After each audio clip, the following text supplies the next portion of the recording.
هير وي جو. ماركوس راشفورد تو برشلونة. فابريزيو رومانو يفجرها رسميا الاخوان. اشرف بن عيد، الصحف العالميه وكل شيء كيقول لك صافي سيدي، رسميا الصفقه ديال ماركوس راشفورد نظام الاعاره مع احقيه الشراء من مانشستر يونايتد لبرشلونه.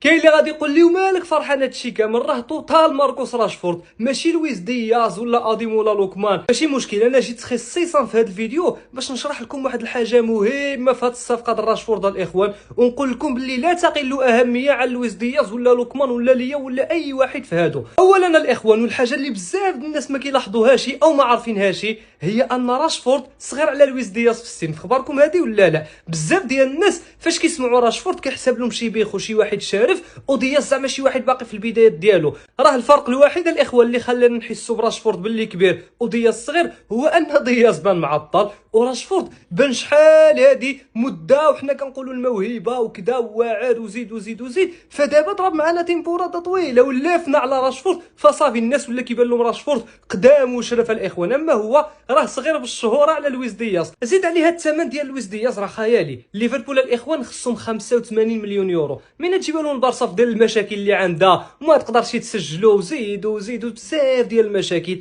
دياز صافي ما خصوش يبقى مع ليفربول، غالبا بالنسبه ديال 90% غيمشي بحالهم بايرن ميونخ، والليفربول يجيبوا رودريغو من ريال مدريد، والبارسا مريضنا ما عنده باش يجيبوا راشفورد. علاش صفقه راشفورد الاخوان هي الاكثر منطقيه من بين جميع الصفقات اللي كانت مطروحه؟ وهادشي ماشي دابا عاد كنقولوا، ديجا هضرت عليه في واحد الفيديو ديال الصفقات المحتمله لبرشلونه. الناس اللي ما تفرجوهاش دخلوا للكونت غادي تجبروها الاخوان. قلت باللي صفقه دياز مستبعده صعيبه بزاف، ولكن كنت كنشوف باللي راشفورد هي الاكثر منطقيه وهي اقرب صفقه بزاف ديال الاسباب اللي غادي نذكرهم لكم دابا. اولا تقدر تجيبو بنظام الاعاره، وموراها فاش ترخى في الدعوه تشريه العام اللي ماجي، وهذا الشيء اللي وقع سبحان الله. ثانيا الاخوان، فليك تايقين فيه انه يقدر يعاود الاحياء ديال راشفورد ويخرج منه افضل نسخه كما عمل مع رافينيا. ثالثا واهم حاجه، لو كان جا لويس دياز رافائيل ليا وشي لاعب من هذه النوعيه هادو غادي خصو يلعب اساسي مليون في المية، ما فيهاش النقاش. يقدر يخربق لك ديك السيستم اللي كنتي ماشي عليه العام اللي فات. يقدر رافينيا ما يعطيش في شي بوست اخر بزاف ديال الحاجات، ورافينيا